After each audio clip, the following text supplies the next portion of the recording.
Doctor कोठेज gastro liver care and GI endoscopy centre, सोलापुरातील अत्याधुनिक गॅस्ट्रो उपचार केंद्र.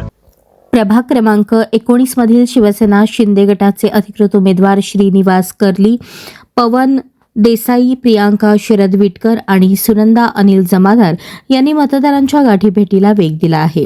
रविवारी उमेदवारांनी होम टू होम संपर्क मोहीम राबवत मतदारांशी संवाद साधला.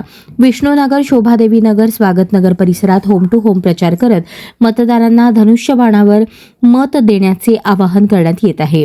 दरम्यान श्रीनिवास कर्ली आणि पवन देसाई यांनी या भागातील समस्या सोडवण्याचे आश्वासन दिले. ओके. नमस्कार, मी पवन हिरण्णा देसाई, शिवसेना धनुष्यबाण एकनाथभाई शिंदे यांचा अधिकृत उमेदवार. आम्ही चारही उमेदवार इथं उपस्थित आहोत.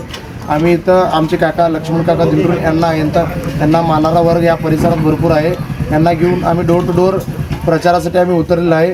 इथं लोकांची भरपूर काही अपेक्षा नाही, कारण की इथं शोभादेवी नगर, विष्णुनगर हे प्रभाग 19ला सर्वप्रथम यावेळेस जोडलं गेलेलं आहे. इथं अनेक लोकांचे दुर्लक्ष झाले आहेत. यांची मूलभूत गरजा आहेत फक्त, म्हणजे रस्ता, वीज आणि पाण्याची एवढीच यांना एवढीच अपेक्षा आहे. एवढी अपेक्षा आम्ही त्यांना पूर्ण करू हा शब्द दिला आहे. व इथल्या सगळ्या लोकांनी, सगळ्या नागरिकांनी आम्हाला भरभरून मताचं प्रेम देईल असं आशा व्यक्त केलं आहे. आणि लोकांनी आम्हाला खात्री दिली की आम्ही तुम्हाला या भागातला भरभरून लीड देईन असं लोकांनी शब्द दिला आहे. ते लोकांनी आम्हाला निवडून आणल्यानंतर आमची काही जबाबदारी आहे की इथले सगळे मूलभूत गरजा येणाऱ्या 6 महिन्यात आम्ही सगळे मार्गी लावू असं आम्ही त्यांना शब्द दिलेला आहे. ओके. मी नगरसेवक श्रीनिवास कर्ली. आज शोभादेवी नगर, विष्णुनगर या स्वागतनगर भागात आम्ही पहिल्यांदाच या ठिकाणी होम टू होम करत आहोत.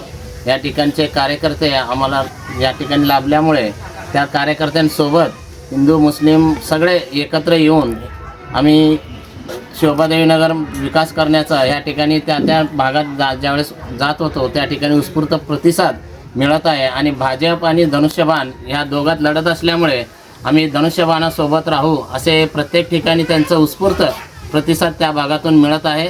त्याबद्दल मी सगळ्या या भागातल्या मतदारांचा मनापासून आभार व्यक्त करतो. आणि येणाऱ्या काळात जसं पाहिजे तसं ह्या ठिकाणी विकास व्हायला पाहिजे होतं, पण विकास या ठिकाणी खूप कमी प्रमाणात असल्यामुळे त्यांचं फक्त एकच अट आहे की निवडून आल्यावर पहिला बजेट प्रत्येकांचा जो असेल तो या ठिकाणी आम्हाला द्या.